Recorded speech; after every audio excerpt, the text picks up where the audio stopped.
going to be using up some of our frozen rhubarb to make this really delicious rhubarb crumble cake that's kind of healthy.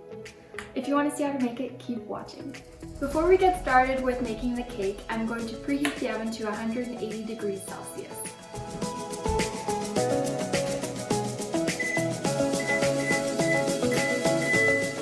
The first thing we need to do is prepare our rhubarb. For that, I'm using around 700 grams of frozen and thawed rhubarb, as well as 30 grams of flour and 30 grams of sugar. You can just as easily use fresh rhubarb if you have it on hand. It's winter right now, so I'm using our rhubarb that we harvested during the summer, and I've just let that thaw overnight. Because the rhubarb was frozen, there's a lot of water in here now, so the first thing I'm going to do is drain it.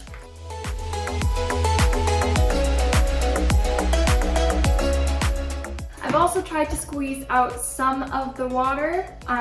There's still a lot in there, so what I'm going to do is add the sugar.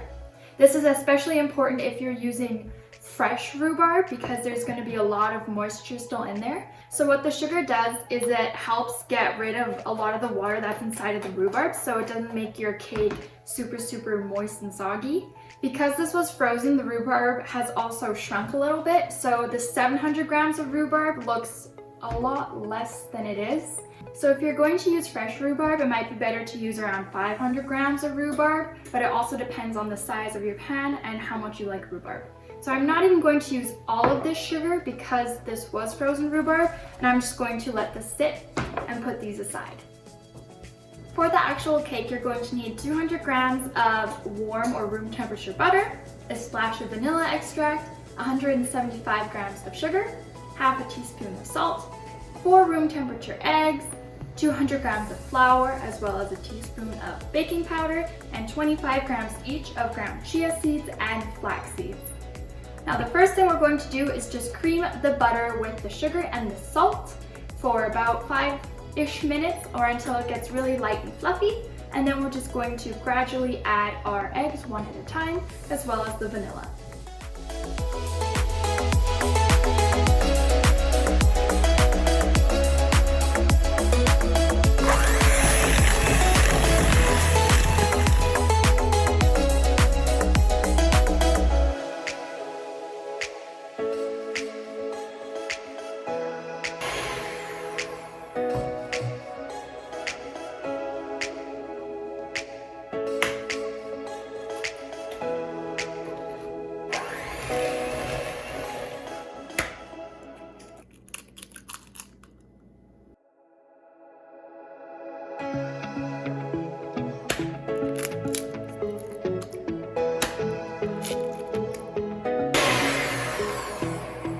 Now that all the eggs are incorporated with the butter and the sugar, I'm going to simply add all of my dry ingredients and give this one more mix.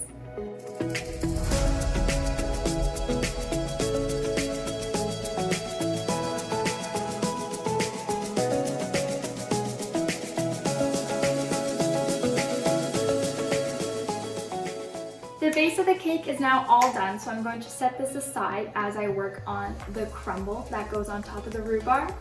As you saw, I did add ground flax seeds and chia seeds. You can totally leave those out if you A, don't like them, or B, you don't have them.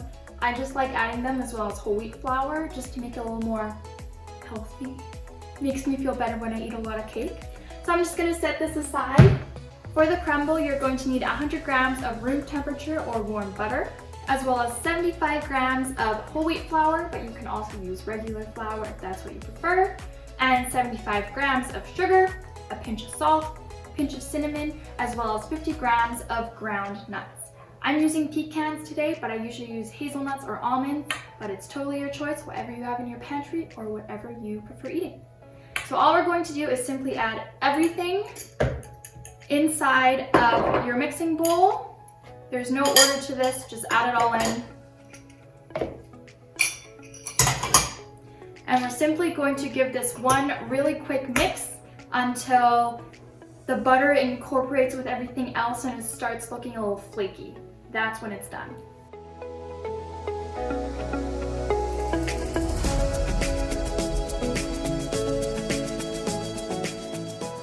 The last thing we need to do is drain off any of that extra water that is collected in the rhubarb.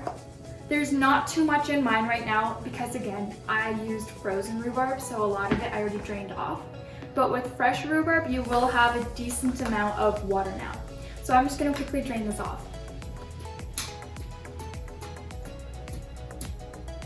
All right, now that we've drained off the rhubarb, I'm going to add that 30 grams of flour that we set aside earlier. And I'm just going to mix this around a little bit. The flour now just helps soak up any of that extra moisture inside of the rhubarb so it doesn't leach into the cake. I'm just gonna give this a bit of a mix to make sure everything's covered. You can already see that it's kind of starting to look kind of like a paste. That's totally fine. There. Perfect. Now we can just put everything together and bake the cake. I'm going to be using a 26 centimeter cake tin, and an easy way that I found to line it is to just cut off a piece of parchment that's going to fit around it, and then simply open your cake tin, if it's one of those that opens, and then just lay your parchment over top the bottom circle. And now you're simply just going to close this over top.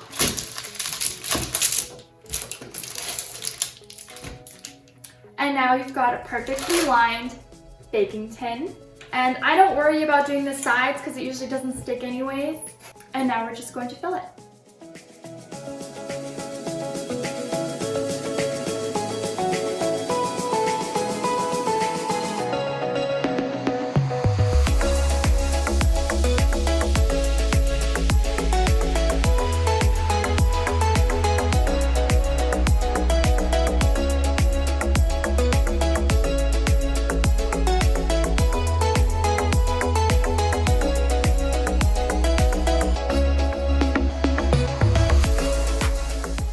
The cake just needs to bake for 40 to 45 minutes and then it's done.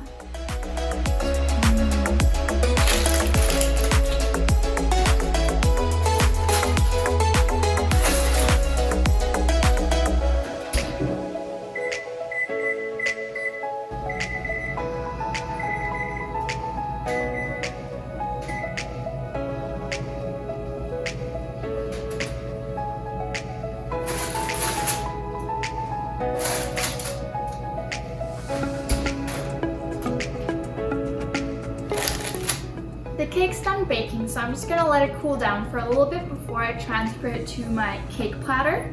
And then you can serve it with either powdered sugar or some whipped cream, or just eat it the way it is.